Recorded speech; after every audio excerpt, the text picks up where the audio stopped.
Punishment is not the always solution, prevention is better than cure বলে একটা কথা আছে। এদেরকে বলে দিবেন কোনো একটা পাথর যদি সরানোর চেষ্টা করে একদম কিন্তু জীবন জ্বালাপালা করে দেবো ইনশাল্লাহ স্যার।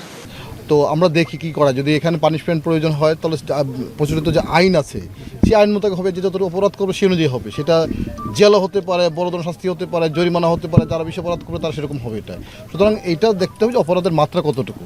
আমরা দেখছি যে আসলে এটা কী করা যায়, মানে পুরো জিনিসটা আমরা অ্যাসেসমেন্ট করছি। দুটো বিষয় এখানে, যে কোনো কাজে একটা চ্যালেঞ্জ থাকবে, এটা খুব সাধারণ বিষয়, কিন্তু সবচেয়ে বড় বিষয় হচ্ছে জনতার যে শক্তি, মানুষের যে শক্তি, এটা হলো বড় বিষয়। যে এই যে আজকে সারা দেশব্যাপী যে একটা গণ সচেতনতা বা গণপ্রতিরোধ গড়ে উঠছে, কেন?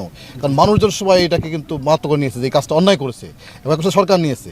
সুতরাং এই যে সরকার এবং জনগণ যখন পাশাপাশি থাকে তখন এই শক্তির কাছে কিন্তু কোনো গোষ্ঠীগত কোনো শক্তির কোনো পাত্রই থাকে না। সুতরাং এইটা হলো বড় বিষয়, কারণ এখানকার যেটা হলো যে বেশি হয়তো যে কাজটি করছে হয়তো মুষ্টিমেয় কিছু লোকজন করেছে, কিন্তু বৃহত্তর জনগোষ্ঠী তারা কিন্তু সব এটা এগেস্টে, সবসময় এগেস্টে, সরকারের এগেস্টে।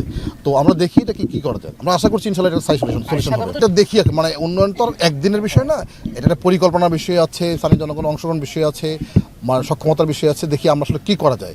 যে আমরা আশা করছি যে হয়তো সব সমস্যা হয়তো একদিনে সমাধান করে ফেলা যাবে না, বাট একটা সময়ের সাথে হয়তো আমরা আশা করছি যে সমাধান করা সম্ভব। এই ঘটনাটা জানার চেষ্টা করছি যে আসলে কী অবস্থা ছিল, কত দূর নিয়ে গেছে, এখন কী অবস্থা, এবং এটার জন্য কী পরিকল্পনা নেওয়া যেতে পারে, এবং এই যে পাথরগুলো নিয়ে গেছে এটা আসলে কোন কোন জায়গায় আছে।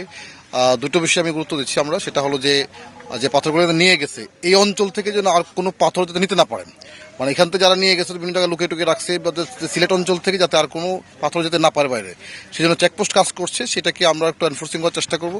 আর ইমিডিয়েটলি আগামী কালকে পরশুদিনের মধ্যে আর কিছু প্ল্যানিং আমরা নিচ্ছি। আমরা আশা করছি অল্প কয়েকদিনের মধ্যে ইনশাল্লাহ আগের অবস্থা ফিরে আসবে।